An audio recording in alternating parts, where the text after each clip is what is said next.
We're going where you want to go so you can be where you need to be. It's Road Gang Radio with Lindsay, Lawler, and Jimmy Mack on RadioNemo.com. Boom, boom, boom, boom, boom. This music makes me happy. It makes me want to go tailgate. You know what I mean? Like, get ready. Bring my little grill out. Get my little cooler going. Get my cornhole. Bring the noise. Cornhole or bags, whatever you happen to call it. Yeah. Get Seamus's truck out. Seamus's truck on the tailgate. You put it down. It's got speakers on it, so we can boom, boom goes the truck. Tailgate. I like it. I'm here for the music. Anyway, welcome back to Road Gang Radio. I'm here for the music. I'm here for the community. I'm here for my co-host. I'm here for my producer over there, Phone Master Day, Jimmy Mack, and I'm Lindsay Lawler. And our next guest, Jim, I don't know what's happening, but I'm excited. You know what I mean? I mean, I do and I don't, but I'm excited to dive in because these are the kind of things we like to tell our listeners about to make their journeys across the country more exciting. Jim, what is about to happen? Good God Almighty, you walk into a fictitious 90s movie theater. It's been transformed. Scenes from quote-unquote forgotten films of the 90s have materialized. They've come to life. It's over 45,000 square feet to set the scene for this immersive playground where visitors can dive into dynamic installations, conspire with the performers themselves, and explore the environment to unfold the mysterious story. You can help yourself to food and drink at a traditional concession stands. They do have a full pizza parlor, by the way, or maybe the hidden speakeasy, a 240-seat movie theater-style auditorium, and a 1930s jazz club provide live select performances with a classic video arcade, hidden story points, clandestine government agencies, and a mysterious story to solve Atlas 9. It's the Midwest's premier narrative-driven immersive art experience. And if you still don't understand this, we actually have the guy who is going to explain it all for you this morning. Welcome back to Road Gang Radio, where we are absolutely delighted to welcome to the show Randall Statler. We are pleased to have him here. He, in fact, is the executive creative director at Dimensional Innovations and the man behind the madness and the joy that is Atlas 9. Good morning to you. Morning. That's a great introduction. Thanks for having me on. This is fun, and you guys have nailed it so far.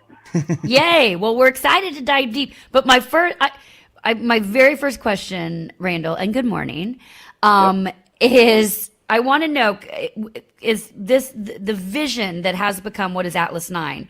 Was this something that when you sort of dreamed about it, is this something you got a vision and an inspiration and you saw it really big and now and you were able to live up to it? Or was it a smaller thing that began to grow as you began to build it? Does that make sense? It does make sense. I will kind of back up a little bit, and I think this will help kind of paint the landscape here. As far as Dimensional Innovations goes, we're a company in Kansas City, kind of like a best-kept secret in and of itself, but we've been around for 35-plus years. We do custom design, fabrication, engineering, installation. We have a 3D printer the size of a car wash. So Whoa. the history that DI has is steeped in the movie industry. So we designed and fabricated and installed all the interiors of AMC and Cinemark theaters back in the 90s when they were doing the multiplex boom. And so we have a pedigree in that, and that kind of like, you put that in the back of of your hopper right now as far as notes goes, because fast forward to a few years ago, we're like, this is a category, these immersive art experiences that are kind of narrative driven. You're walking through them. You're kind of walking into the story, like if you're on Netflix or HBO or whatever, you're watching a TV show or a series, and you're learning and unpacking the storyline through your TV. But in this case, you're kind of walking into the story and you're kind of going room to room and unpacking that story for yourself in a three-dimensional world, right? And so we knew that theaters and movies were something that we wanted to kind of tick into early, a handful of years ago. And then a couple of years ago, we landed on this narrative. So it was a little bit about, the storytelling is a word that gets a little overused a little bit, but we know that movie theaters and movies in general are like ripe as all get out for stories. That's how what the movies are. They're telling you a story. And we knew that if we made our own movie theater, and then we were able to make up our own stories. And so that was kind of like, that was the big idea moment was, man, if we make a movie theater, a fake one, not a real one, meaning it has one auditorium in it you'll find in there as you meander around. But it all centers around this story where, then it's a fake movie. We made it all up, right? So in the mid-90s, this movie theater was struggling. And this is all stuff we just wrote down at coffee shops and bars one night, when a few of us were kind of banging our heads about the story. And it's about a 90s movie theater that was struggling. And they said, you know what, how do we keep up with the big megaplexes? We only have 9 screens. They have 20 or whatever. Let's let our projectionists tinker with a new projection system. So think about a Doc Brown from Back to the Future, kind of mad scientist-y, but he was a projectionist there for a long time. And they said, hey, tinker with something, make a new thing for the audiences to be a curveball, and we'll stand out and we'll make our money back. And he tinkered with this thing, and you can research that through computer terminals here and different clues throughout the space. You can kind of dig into Frank Roberts. That's a character that is real to us, but you'll never meet him. But you'll know him through video logs and diaries and clues and journal entries. But when he made this projection system called the Holomax, it went sideways and went crazy. And so what you can uncover here is the story about how the projectionist creation called the Holomax went crazy and brought everything in the movie theater, from the films in film reel storage room to the ones playing on the big screens to the popcorn and concession stand. It brought that stuff all to the real world, so to speak. And that's what you're walking through as a fan or a visitor, is you're walking through that building, going into the theater manager's office, going into the projection room, finding clues there, or you're going to the auditorium and watching a live performance show with people hanging from the ceiling and doing crazy projection map synced dances, routines, and interpretive weirdness. And then you have artful rooms done by artists all over the country and local Kansas City artists as well. And so it's kind of you're walking through abstract things and art installations. Things are interactive and light-based. Some are sound-based. Some are just interesting, weird popcorn rooms. So it's a little bit of everything. Weird popcorn room. I love it. I wanted to. So it was the history that we had. I wanted to kind of put this in context about what people are craving these days and what is really on people's minds, because you've touched on a zeitgeist that has been building momentum over the last decade or so, whether it's Meow Wolf, whether it's Universal Studios and its creation of original content for its Halloween Horror Nights, whether it is Punch Drunk with Sleep No More. There is a real urge, much of it spurred on by the reality of video games, where people are literally creating open-ended worlds where people can exist in, sandboxes where people can exist in. That these are works of art and works of entertainment that demand to be seen more than once. That actually ask for the viewer to participate in a way beyond just talking back to somebody doing, call and repeat from a stage and all of that kind of stuff. And I'm wondering, when you plan these events, when you put them together, because there's so much logistically. If you guys head over to Atlas 9's Facebook page, guys, you'll see some videos of what this looks like. And it looks like a movie theater. It isn't like, oh, I kind of see what you did here. It's the thing itself. It is a simulacrum. And I'm kind of wondering how you guys, when you put this together, create space for people to participate in this. Yeah, that's a great summation. And to work backwards from your question, we actually, the carpet in our theater, or in our theater lobby, that movie theater carpet is the real stuff from the 90s. We have that relationship, right? We know the people who made the carpet because we worked with them. And so we were to give them our color palette, and they created our custom carpet design for us. But the design is the one from the 90s, just with our colors. So that's the reason why it feels authentic, because it is. It's the real stuff. So we knew, because of our history in movie theaters, we knew who to call. So it feels believable. It feels right because, well, it kind of is. And so to go backwards, I think you definitely nailed it on the zeitgeist that we're lucky to be playing a part of, which is, people want agency and control of how they're experiencing something, yet they also yearn to have their minds blown, right? So you watch a movie that's amazing, or watch all Breaking Bad, and you're like, man, that blew my mind. But you're not participating in that. You're like you said, it's being served up to you. So how do you give people agency to walk around and distribute that floor plan? Literally, that story is distributed through a floor plan that, with great care, was designed by our team, because we're experience designers at heart, that's what we do at DI, is design experiences for people to walk through. So the theater, no pun intended, about how you're walking through that is no accident. So, providing spaces that are small and tight, and then big and grand. And so there's this always a sense of adventure. What's going to happen around the corner is very much by design, because we want people to feel like they just don't know what's going to happen next. And the live performance aspect is a big secret sauce here. We partner with Quixotic. They're a local kind of dance fusion troupe outfit out of Kansas City, but they have residencies in Miami, and you name it. They throw amazing parties for corporations, and they do amazing live shows with, live music, contortionists, aerial acrobatics, fire. There's no fire getting out tonight, by the way. But there's light and sound they play with, amazing costume design. And so we brought them in to add to that experience. So even if you're spatially walking through the space and rounding a corner and being surprised by the physical design of the room, we've designed into this experience a layer of live performance. So performers will be many of them are dressed with costumes that are born out of the art rooms. Some are other, types of outfits, but you'll turn a corner and you'll be greeted by or run into or be approached by a performer that's, you can't even see their face because their costume is disguising them, and they're very artfully done. And so providing that kind of, immersive is also a word that gets used a lot, but it's like you just are in it, and you're able to kind of bathe in that design that we feel very strongly provides a fun moment around every corner. For me, Randall, I feel like these days I either want nothing or everything. So I either want to be at home and left alone and and just Sure. being reflective, or I want to be so wowed that it's like I left my couch for what? And I think people are sort of in that place too, where we're long past.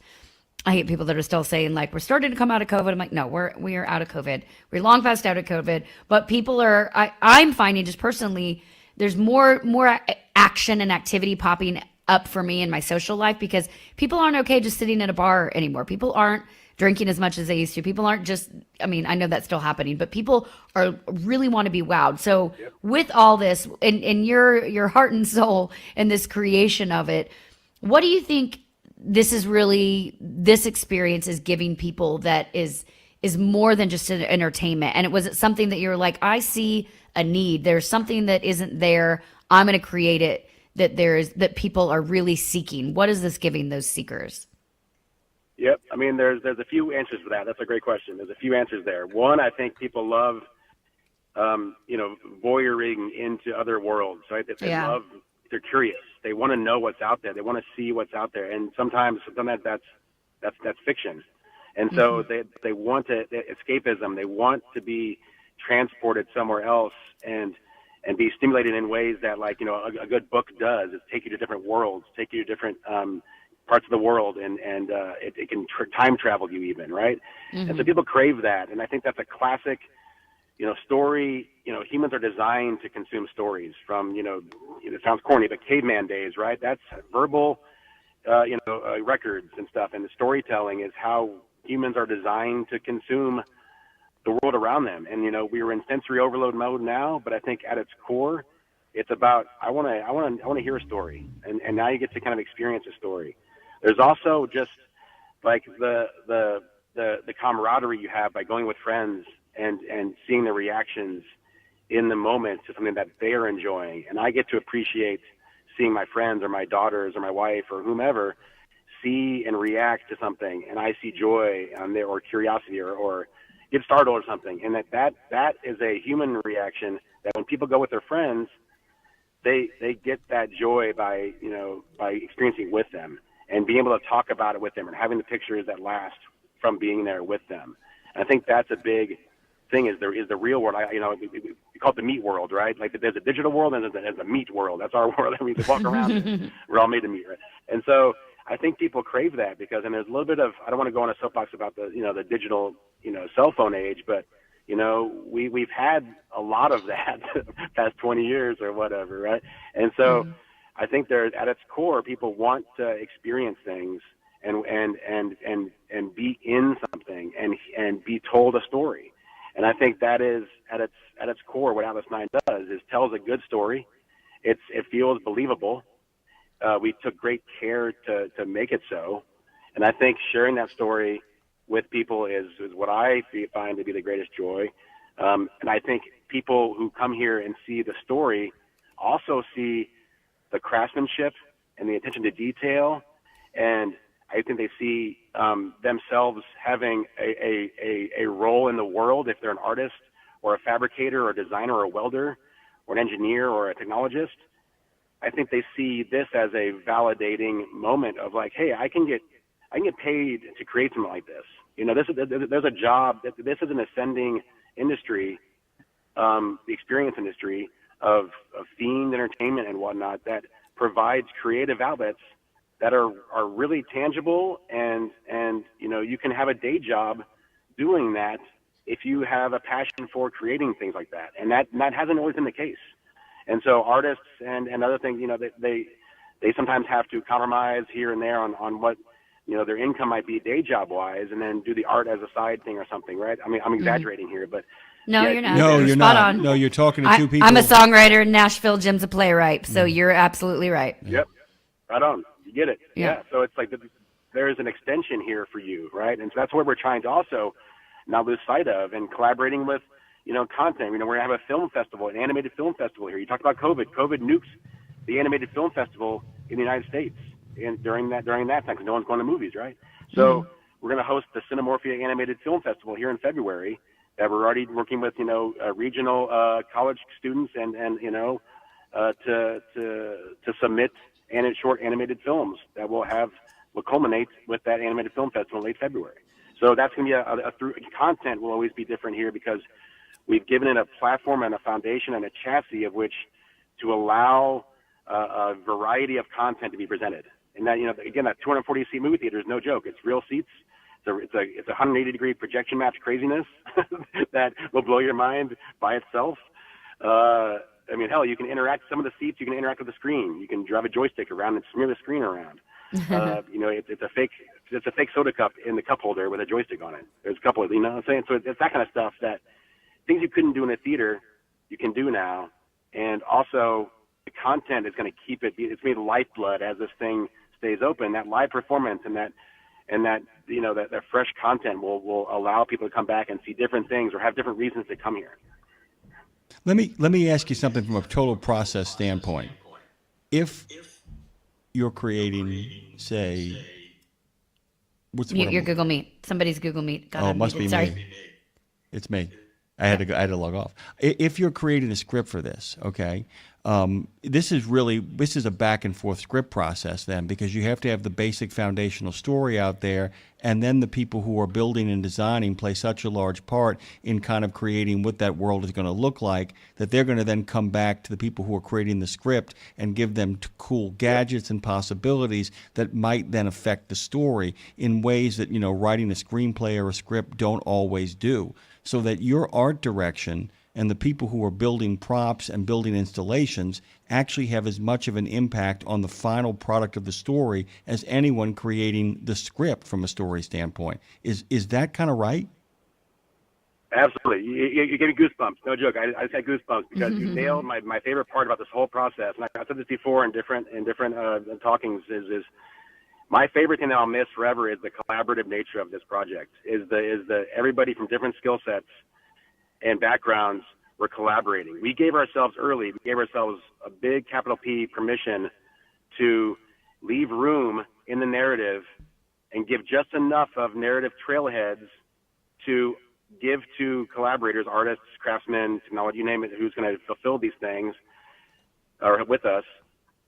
We gave them a lot of wiggle room to interpret, because we know that if it's all Randall or whatever, it's going to look the same in every room when you back away from it and look at it all as a whole. And so we knew we had to have variety in here. So it felt like the thing I mentioned before about around every corner something new, is because we want the artists and the collaborators and the creators of this to have a voice and an opinion on what it should be like, because it's going to make their stuff look the best it can, because that's what they do well. It's going to make variety be a champion here, and it's going to give that depth and authenticity from the creator's hands to come out and be visible. To go back to what I mentioned before about you see the artists here, you see the craftsmen, you see the polish from DI. No, like, you know, not to be missed. But you see the analog grit, you see the artisanal craftsmanship, you see the polish, you see the depth of content, you see the technology that works, you know. So like there's a lot of that is by giving people the freedom and the long leash to do what they do well. So yeah, I was all about the collaboration. Yep. So, you know, as over in the chat, we have people chatting over here, and Steve says he just checked out the website, and it's very cool. He's adding it to his list to do. Randall, we have a lot of our audience are over the road truck drivers, and they're constantly looking for stuff to do in their off time. So this is one of those things. And I noticed on the website, you also have live performance stage. Of course, the performer in me wants to know more about that, and you say something for everybody. I'm guessing with the live performance stage, I'd love to know kind of what is currently happening on that, but that feels like something that leaves you open to so much expansion. So not only what are you doing with that now, but where can we go with that now that you have this space and there's the only, you know, the sky's the limit, really. Totally. Yeah, we knew going into it, and Quixotic, their live performance partner, they are like as innovative and forward-thinking as they come. And so between the two parties here, I guess, we're unified as one here. But that live performance right now, about every hour or so, roughly 45 minutes to an hour on that stage, you'll see a 15-minute show, live performance. It's 3 or 4 acts right now, every night to night, day to day, or on weekends. But as we evolve and grow, they're already working on new stuff. You know, they're at their black box rehearsal space. They're working on new stuff. We have nothing but desire to make, seasonal shows, seasonal flavorings, getting things dialed in to where, talent comes into town. Let's give them a place to play for the weekend, right? And so because of that network, we have, a vast live performance network. So leaning on and being open to that to, hey, we know in 2 months, Larry or whomever's going to be in town, let's think about something we can do with that person because we have a relationship with them and they've expressed interest. Let's figure out a way to collaborate and showcase them or something. So that's all very much on the table. And it's like evolving that is almost necessary for us to back up what I was saying about being, ever interesting. Is like you want to have, if someone's coming back here, 1 month and then 2 months later they come back and it's the exact same thing, that's probably not fun for them, as fun as it could be. And so I'm sure they'll have a great time. But like as far as, we want them to be like, oh my gosh, I want to go back there in December. I know they're going to have a seasonal winter weird thing or something, next year. And so that's going to be a thing where we know that is a platform and a chassis, I call it, to always be iterating and always be experimenting. And what's happening behind the scenes for sure in service of that. So absolutely, that's definitely like the lifeblood, I think, as it goes forward, is that live layer, which can always be fresh. It's like your McDonald's Happy Meal. I got to collect them all. So you got to keep coming back. You're not messing. Yeah, that's it for sure. By the way, a couple of. Go ahead, please, Randall. Well, yeah. So I was going. You mentioned our men and women driving across the country all the time. We have outside of we tapped into that kind of roadside Americana layer with.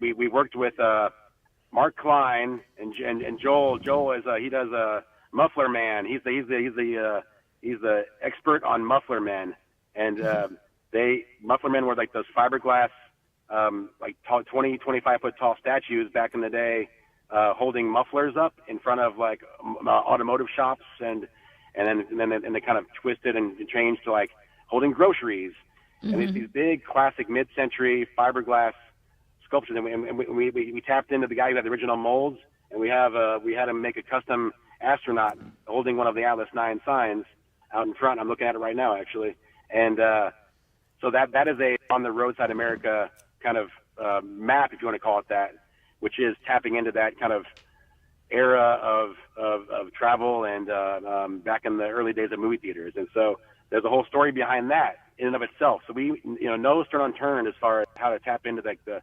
authenticity and the what the backstory of everything. So that's a layer I kind of wanted to bring up because I'm looking at it right now. And you mentioned people who drive across the country all the time. I'm sure they've seen them. Yeah. And so that's a fun layer to look out for. Randall Statler is joining us this morning. He's the Executive Creative Director at Dimensional Innovations, and we're talking about, an immersive experience like no other, Atlas 9. I would really encourage you guys to head over to atlas9.com. If you do so, here's my recommendation. Make sure that you click on the gallery. If you do, and by the way, your computer has not slowed down if you get there. You haven't jumped back in the day. Well, you have jumped back in the day. It looks a lot like back in the day used to look. But if you click on those pictures, you get a clear sense of what you'll be heading towards and how immersive this experience actually is. One of the phrases you used that I just thought was amazing was analog grit. And, we talk about authenticity so much here on this show about, the real deal versus the simulacrum. And this is really so important that there's got to be something tangible. It can't just be the idea of something. It has to come right up to the beyond the uncanny valley and really be there, right? We're talking about we want to put you there. You should smell the air conditioning being pumped into the movie theater, right? You're on it. Yeah, totally. Well, one of our biggest secret weapons here was a woman named Corey Hinesley, and she is a Kansas City-based show set designer that works on movie sets and TV commercials and music videos, and she. I'm gonna crib her right now, and she said a big part of her world is creating the non-spoken script for characters.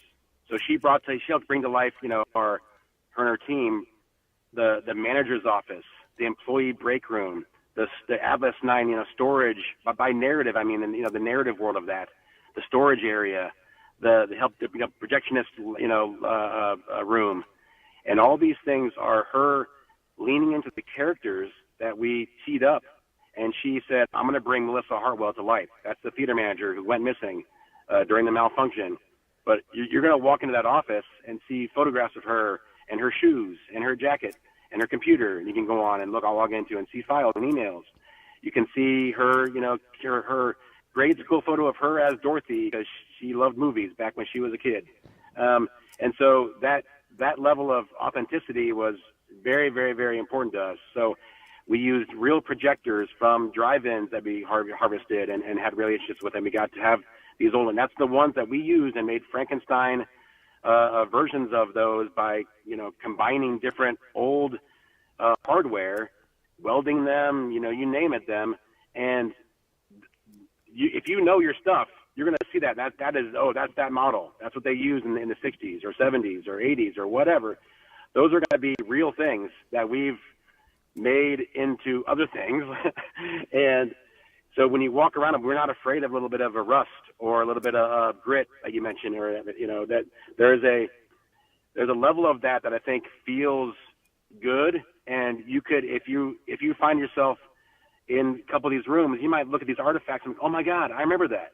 Oh my God, my uncle was a projectionist, or my uncle was a photographer, a videographer, and he knows those lenses or those things. Those, you don't, where are those from? How did they get those? And so there's a lot of that there, where the authentic things, the found objects that are of value, the authentic layers there add up. And so if you couple those with some fabricated things that are then, kind of roughed up a little bit to make them feel a little bit old. Once you do the combo of that, you have a very, very real extendable world that feels like that's a real person's office. It really is, because that's really her stuff. So cool. We were talking with Randall Statler. It's atlas9.com. You can head over to. Guys, this place is it's a gold mine of expansion. It's like the intersection of creative design, technology, immersive narrative, and experiential culture. I don't know. I'm just making crap up now. Real world downloadable content is what it is. It's all in one. It's co-creation at its finest. So go check it out. atlas9.com. If you're looking for ways to expand your horizons in your brain and your excitement, this is the place. Randall, thanks so much for making time for us this morning, and keep us in the loop as the seasonal offerings come about.